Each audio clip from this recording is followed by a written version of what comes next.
So at the beginning of 2021, I ran an experiment, and I made a video, and I told the public that I would be buying sealed booster box, sealed Magic the Gathering product at full eBay sold pricing.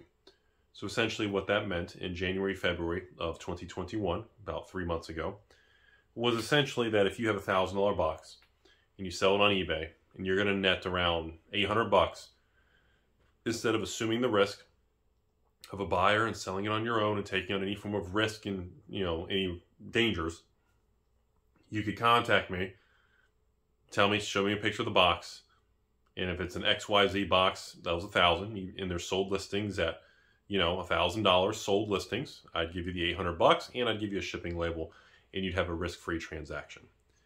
This video is the follow-up video after 3 months to tell you all the results and why I did that and what I learned from doing that and what the actual purpose of actually going down that path was.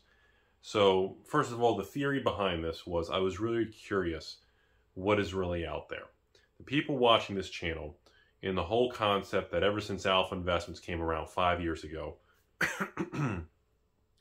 everybody, millions and millions of people are hoarding sealed boxes, and the opportunity to make money in collectibles is dead, based on the theory of the internet, Reddit, message board, private Facebook groups, all the high-end scholars who are billionaires.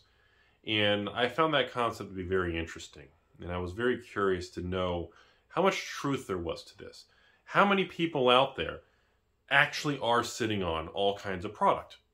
And if they had the opportunity, how many of those people would have paper hands and they would fold if they knew they could walk away at a full market price with no dangers of getting hosed on the open market? So that led me down to a very interesting path of curiosity and what would happen? How much is out there? How many people would contact me? How many people watch this channel are looking for a cash infusion? And how many people would walk away when actually offered that much money for a box? So I decided to orchestrate and figure out a system to kind of pull data from the market and pull data from the viewers of my channel and pull data and kind of get an idea of what's out there. And it worked very, very well. It worked very, very well. I would say when it was all said and done, 30 days since that video went live, I probably received 1,000, maybe about 900 to 1,000. I think it was like 900-ish. 900 email contacts with pictures of sealed product wanting to be sold and accept that pricing model if I paid the shipping, XYZ, blah, blah, blah. So now the next question that I really wanted to know is, now that we determine when that many people step up and present you with that information, now out of those 900 people, 900 and change,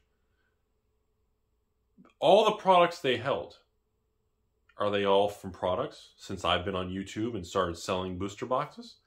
Are they half and half? Are they products of new people that are diversified? Are they going to sell only new products? Are they only going to sell the old boxes, the golden era reserve list boxes? Is it just modern era boxes from the Silver Age? Are these people that have one, or do they diversify and have a box across all the sets? I wanted to get an idea of really proof of what's out there. And that was really the whole concept. And I felt the knowledge of that information carried a tremendous weight that I think that people don't quite appreciate. So on top of that layer, on layer 2, I knew in January, February of this year, we were going to have continuous more money printer go burr and additional stimulus and all kinds of inflation was going to be the theme of 2021.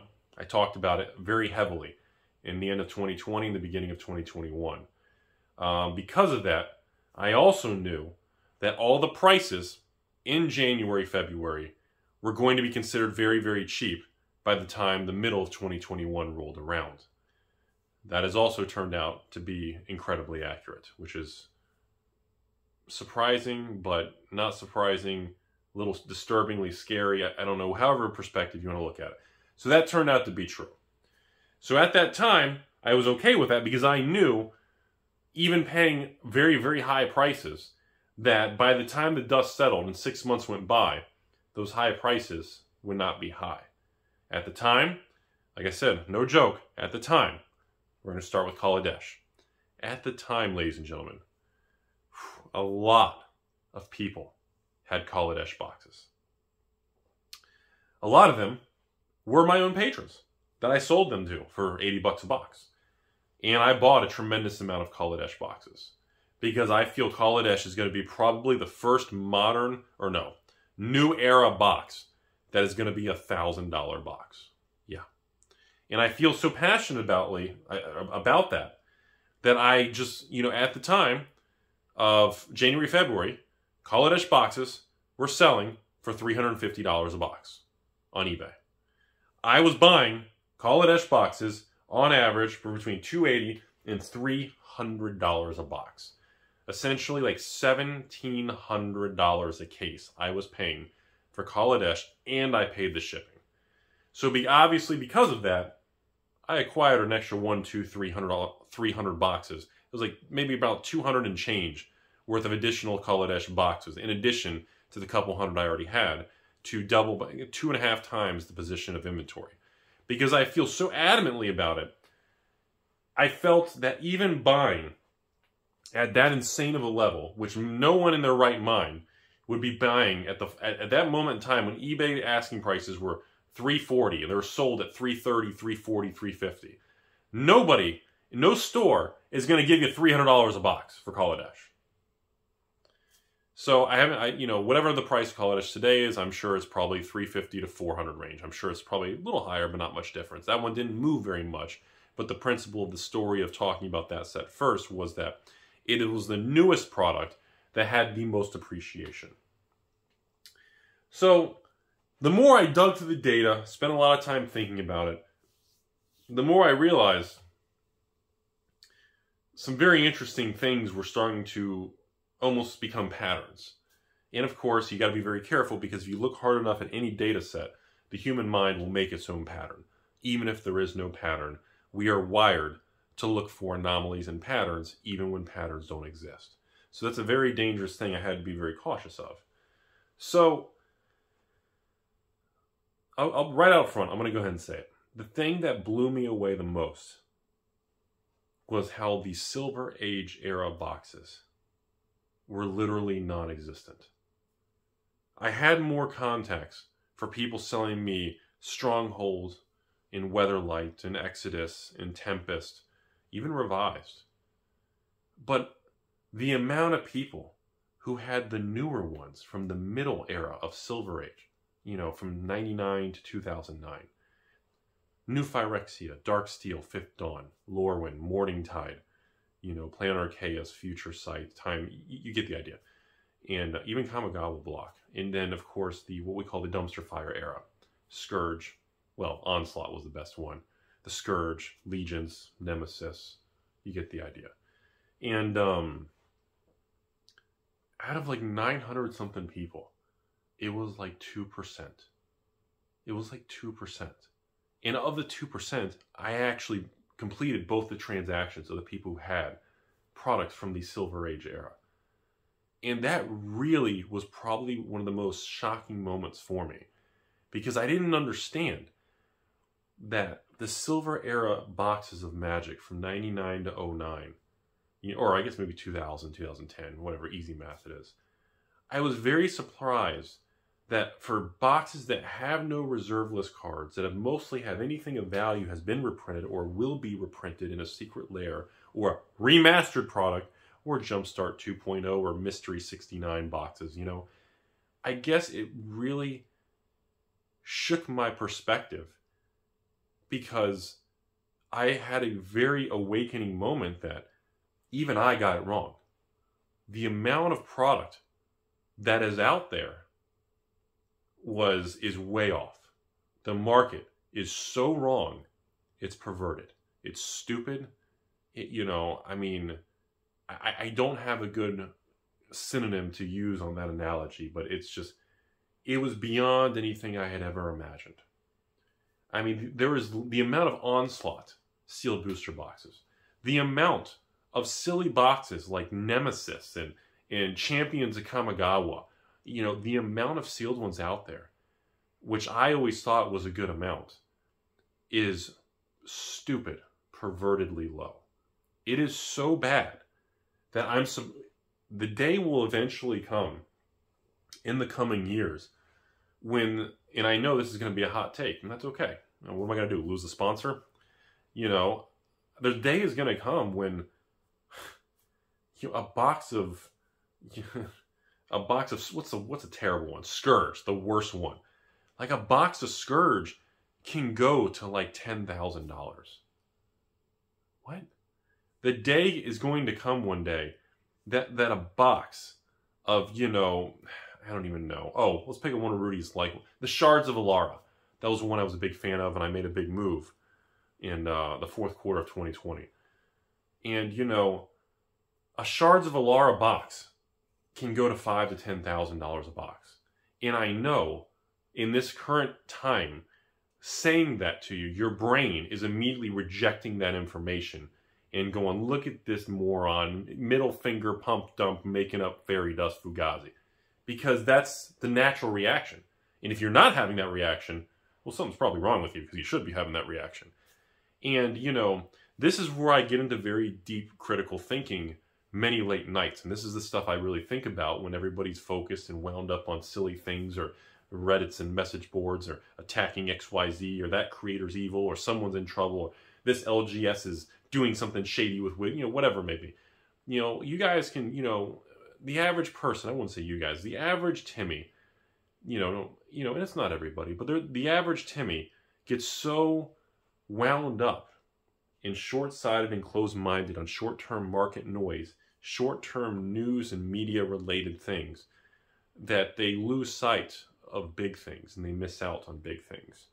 And that's a very bittersweet thing, because it allows people who have that ability to see a lot further and clearer to really just get ahead and annihilate the Timmies.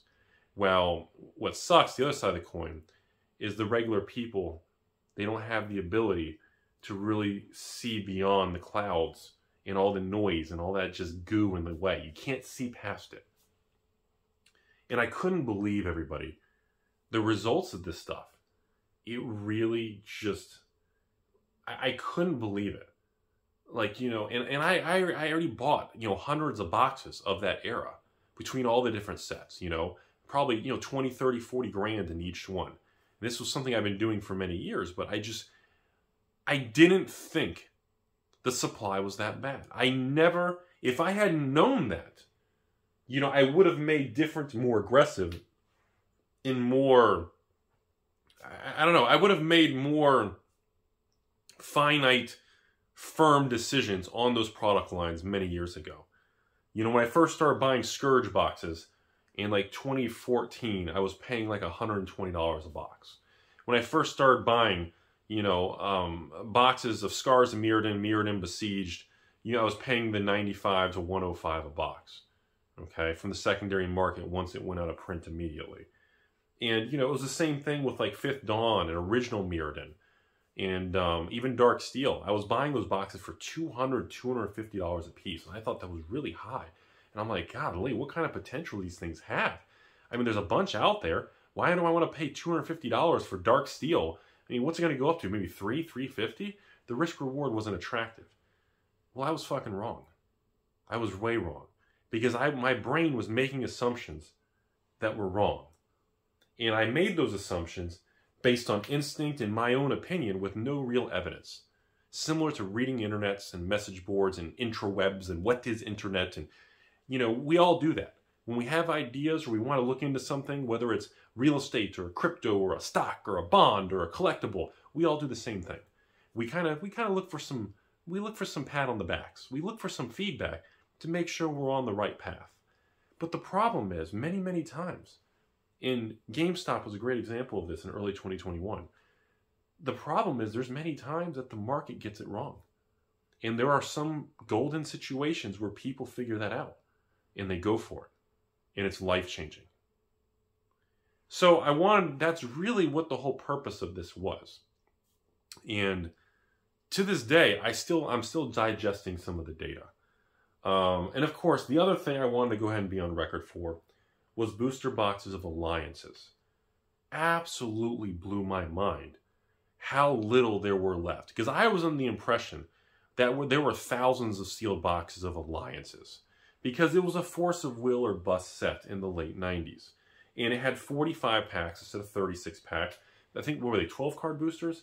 Yeah, they were. I think they were the middle. They weren't the 8 card 60 pack boosters like the like Fallen Empires. And anyways, and you know, and I thought there were so many of them. And I remember when Alliance boxes, and I was buying Alliance boxes for $300 to $600 a box for like 6 years.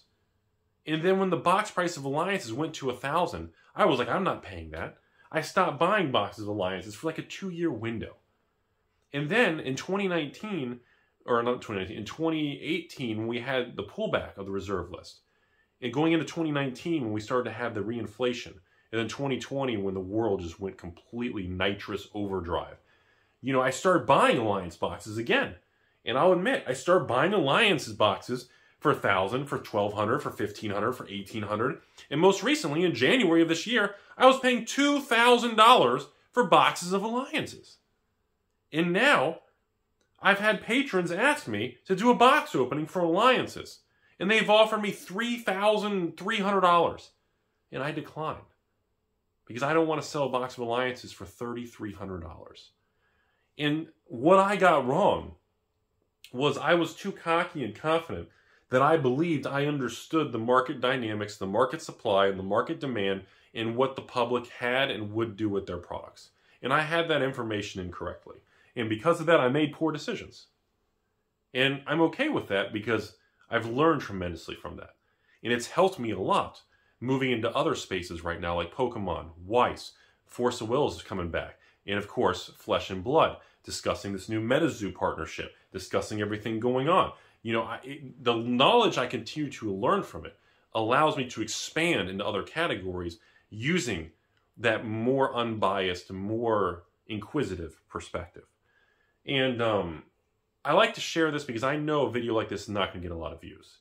I know a longer video like this of me talking is not going to interest the average person who just says, Rudy, mystical archives are cheap, and I'm happy about that. You deserve mystical archives to be a penny, or I don't know. And that's okay. There's always going to be people like that who are very anti all that stuff, and that's okay. I respect their opinion. I disagree, and I wish them the best.